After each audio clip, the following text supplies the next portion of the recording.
اس کے ساتھ ساتھ آج کا جو ہمارا ٹاپک ہے جس پہ ہم بات کر رہے ہیں کہ ڈائیورس جو ہے اس کا ریشو بہت زیادہ بڑھتا جا رہا ہے، جس کی وجہ سے فیملیز جو ہیں مدر فادر جو ہیں وہ آپس میں سیپریٹ ہو جاتے ہیں اور جس کی سزا جو ہے بچوں کو ملتی ہے، پھر ان کی کسٹڈی کا بڑا پرابلم آتا ہے۔ تو سر ہمارے اس ٹاپک کے حوالے سے بھی آپ یہ بتائیے گا کہ آپ کی نظر میں کیوں یہ ریشو اتنا بڑھتا جا رہا ہے ڈائیورس کا، اس کی کیا ریزن ہے؟ میں سمجھتا ہوں کہ اس وقت جو ملک کے حالات ہیں اور جو اس وقت جو لوگوں کی مایوسی ہے وہ ہمارے گھر تک جا چکی ہے۔ صحیح، ٹھیک ہے نا۔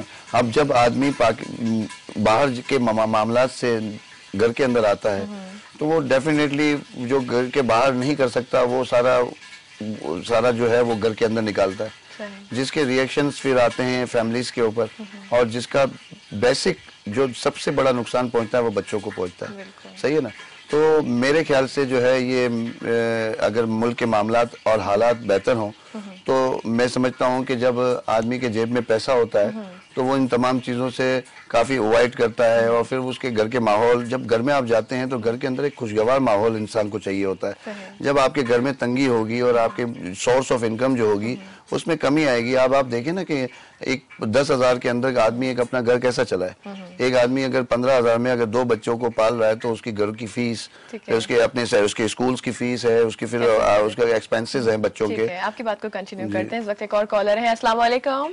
السلام علیکم ہما، کیسی ہیں آپ؟ میں بالکل ٹھیک ہوں۔ سائرہ، کیا حال چال ہے آپ کے؟ جی میں بالکل ٹھیک ٹھاک، آپ سنائیں؟ بالکل ٹھیک ہوں۔ فائرہ، آپ کے نام کا مطلب کیا ہے؟ سائرہ ہے، سائرہ ہے، ٹھیک ہے، اوکے، میں نے صحیح کہا تھا پہلے۔ اچھا یہ بتائیے گا کہ ٹاپک کے حوالے سے کیا کہنا چاہتی ہیں؟ جی ٹاپک تو آج یقین کریں ہما، لائٹ آف ہے، رات سے 1 بجے سے گئی ہوئی ہے۔ اوہ اچھا، ہم تو سمجھ رہے تھے کراچی میں زیادہ ہے، فیصل آباد میں بھی یہ چیز ہے؟ فیصل آباد میں تو بہت زیادہ ہو رہی ہے۔ اب تو یو پی ایس بھی جواب دے گئے ہیں، پتہ نہیں یہ حکومت کو ہماری کب سمجھ آئے گی۔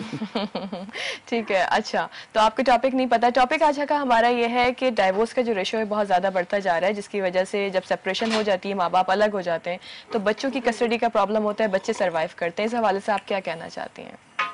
ظاہری بات ہے، واقعی ریشو بہت بڑھ گیا اس چیز کا، تو اسی طرح کے ایشوز بہت چل رہے ہیں۔ آپ کے خیال میں اس کی ریزن کیا ہے، کیا وجہ ہے؟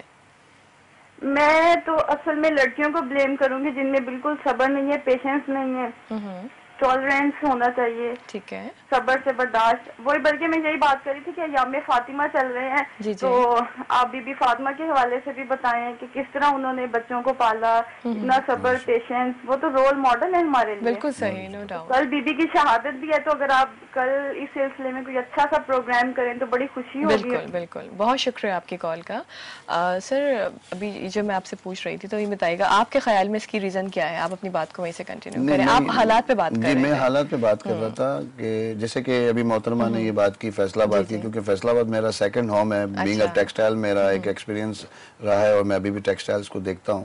تو فیصل آباد کی جیسے انہوں نے بات کی، یہ بالکل صحیح بات کہہ رہی ہیں کہ جب پاکستان کے اندر آپ ٹیکسٹائل سیکٹر آپ کا ریونیو جنریٹ کرتا ہے، ٹھیک ہے، صحیح ہے نا، جب آپ وہ سیکٹرز جو ریونیو جنریٹ کرتے ہیں ان کو ہی پسماندہ کر دیں گے، ان کو ہی آپ حالت خراب کر دیں گے، تو وہ لوگ جو اس وقت لیبر طبقہ آپ کا جو کام کرنے والا ہے، فیصل آباد آپ کا مانچسٹر کہا جاتا ہے پاکستان کا، اور آپ دیکھیں کہ وہاں پہ اتنی فیکٹریز ہیں اور وہاں پہ اتنے لوگ کام کرنے والے ہیں، تو آپ خود سوچیں کہ جب فیکٹریاں بند ہو جائیں گی، جب بجلی نہیں ہوگی، جب بیسک چیزیں ہی آپ پرووائڈ نہیں کریں گے تو پھر ظاہری بات ہے کہ اس کے اثرات گھر پہ جائیں گے۔ اور آپ نے دیکھا ہوگا کہ پنجاب سیکٹرز کے اندر یہ چیزیں کچھ زیادہ پائی جاتی ہیں، اندرون سندھ زیادہ پائی جاتی ہیں، جو کہ پسماندہ جو چیزیں جو شہر ہمارے رہ گئے ہیں، جہاں پہ آپ کی بزنس اپارچونٹیز نہیں ہیں، جہاں پہ لوگوں کے پاس ایک انوائرمنٹ نہیں ہے، سیکیورٹی نہیں ہے، وہاں پہ یہ معاملات آپ کو زیادہ ملیں گے۔ ٹھیک ہے نا، آپ کی بات کو مزید ہم کنٹینیو کرتے ہیں۔ اس وقت ایک اور کالر ہے نبیل، السلام علیکم۔ السلام علیکم، کیا حال ہے نبیل؟ اللہ کا شکر ہے، آپ کو، انم کو، گیس کو، سچرے کی پوری ٹیم کو، سب کو گڈ مارننگ اور السلام علیکم۔ وعلیکم السلام۔ جی نبیل، آج کے ٹاپک کے حوالے سے کیا کہیں گے؟ ٹاپک کے حوالے سے یہ کہنا ہے کہ دیکھیں گھر بنتے تو بڑی مشکل سے ہیں، لیکن ٹوٹتے ایک پل میں، تو کوشش یہ ہونی چاہیے کہ طلاق کا تو نام سن کے ہی بالکل روح کانپ جاتی ہے اور رونگٹے کھڑے ہو جاتے ہیں، تو اسی لیے طلاق کا جو ہے، ہیلو جی میں سن رہی ہوں آپ کی بات۔ جی، طلاق کی نوبت نہ آنی چاہیے، اور کوشش یہ کرنی چاہیے کہ جو ہے نا آخری حد تک کچھ ایسی پیٹرن یا کچھ ایسا یعنی کہ کوئی ایسی اس کی راہ نکالی جائے کہ معاملات طے ہو جائیں اور طلاق کی نوبت نہ ہو, معاملات نبٹ جائیں, یعنی کہ معاملات کا سولوشن مل جائے. کیونکہ طلاق کا تو مسئلہ ہوتا ہے کہ دو خاندان ڈسٹرب ہوتے ہیں, دو میاں بیوی تعلق ہو گئے, لیکن ان بچوں پہ اتنا برا اثر پڑتا ہے کہ ان کی شخصیت ڈیمیج ہو جاتی ہے اور وہ بالکل جو ہے نا چاہے وہ پھر ان کو کچھ بھی کیسی بھی تعلیم مل جائے, کچھ بھی مل جائے, بچوں کی شخصیت ڈیوائڈ ہو جاتی ہے دو حصوں میں. صحیح, ٹھیک ہے, اوکے. اور ہمارے گیسٹ سے کیا پوچھنا چاہتے ہیں؟ جی گیسٹ سے سوال یہ کہ سر یہ مشرف کی پارٹی ہے نا البتہ. جی جی جی عرفان صاحب السلام علیکم. وعلیکم السلام, کیسے ہیں آپ؟ سر مجھے کچھ نہیں کہنا ہے, مجھے یہ کہنا ہے کہ اب بس ہمارے پاس کوئی حل نہیں ہے. آرمی کا خطرہ ہے ہمارے پاس, جیسے فینسنگ مشرف سے, اور آرمی کی سربراہی میں, کیونکہ آرمی کے بغیر ڈنڈا جو ہے نا, ڈنڈے کے بغیر یہاں کا نظام چل نہیں سکتا. ہم یہ تنگ آ گئے ہیں نئے نئے چہروں سے نا کہ فیضل مشرف یا تو واپس آئے, اور اب تو ان کو ورزی کی پاور نہیں ہے, لیکن ہم سمجھتے ہیں کہ ہم تو بد قسمت سے فیضل مشرف کو سے ہم نے بہت کچھ سیکھا نہیں. آپ دیکھیں کہ وہ امریکہ یا وہاں کے لوگ ان سے سیکھ رہے ہیں اور ان سے لیکچر سیکھ رہے ہیں, اور ہم نے ان کی قدر نہیں کی. تو میں تو کہوں گا فیضل مشرف سے میرا میسج پہنچائیں کہ پلیز ہمیں ان کی ضرورت ہے, وہ آئیں. اور ہم تو یہ کہتے ہیں کہ بھائی چیف آف آرمی بھی اگر میری آواز سن رہے ہیں پلیز ایکشن لیں اور وہ ٹیک اوور کریں, کیونکہ آرمی کے بغیر ڈنڈے کے بغیر یہاں کی حکومت نظام نہیں چل سکتا. ٹھیک ہے, بہت شکریہ نبیل آپ کی کال کا. اور چلی رہی یقیناً ایک دوسرے کو سمجھتے نہیں ہیں, میوچل انڈرسٹینڈنگ نہیں ہے, اور پھر یہ ہوتا ہے کہ ایک رشتہ اچھا خاصا چلتا چلتا ختم ہو جاتا ہے. آپ جو بریک سے پہلے بات کر رہے تھے, آپ نے کہا کہ مطلب مہنگائی اتنی ہے جو بھی, تو سر میں آپ سے ہی پوچھوں گی کہ اگر ڈائیورس ہوتی ہے تو اگر اس کا ایک ریزن میوچل انڈرسٹینڈنگ کا نہ ہونا ہے, شک ہے, اعتبار نہیں ہے, تو اس کا ایک اور ریزن یہ حالات بھی تو ہیں. ان حالات میں جس میں اگر ایک فرد واحد ہے کمانے والا, اور بچے ہیں اس کے, کافی ساری فیملی ہے جس میں اس کی جاب اچھی نہیں ہے, جاب ہے وہ دو جابیں کر رہا ہے, اس کو اتنی تنخواہ نہیں مل رہی, اتنی اجرت نہیں مل رہی, غریب عوام جو ہے پستی چلی جا رہی ہے. تو ملک کے حالات کس قدر انوالو ہیں, اس کا کتنا قصور ہے کسی کی بھی ڈائیورس ہونے میں؟ میں یہ سمجھتا ہوں کہ ملک کے حالات تو بالکل ہی بہت معنی رکھتے ہیں آپ کی پرسنل زندگی لائف کے اندر.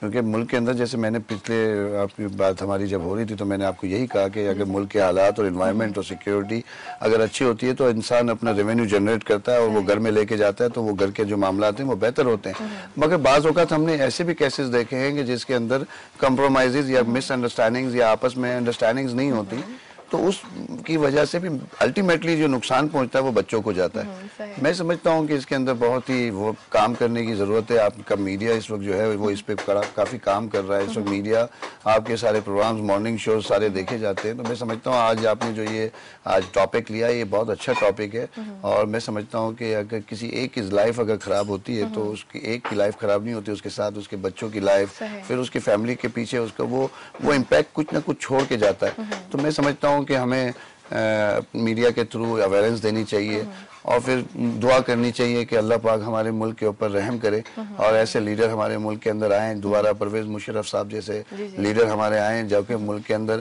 آپ اگر ریشو ڈیورس کا بھی اگر اس دوران دیکھ لیں گے تو وہ ریشو اس وقت بھی ریشو بھی کم ہوگا. اگر وہ بھی آپ چیک کر لیجیے گا, حالانکہ میں نے یہ چیک نہیں کیا, مگر میں آپ کو کہہ رہا ہوں کہ اس دوران اگر یہ ریشو بھی آپ دیکھیں گے تو میرے خیال سے کم ہی ہوگا, کیونکہ ملک کے اندر ترقی ہو رہی تھی, لوگ کام میں لگے ہوئے تھے.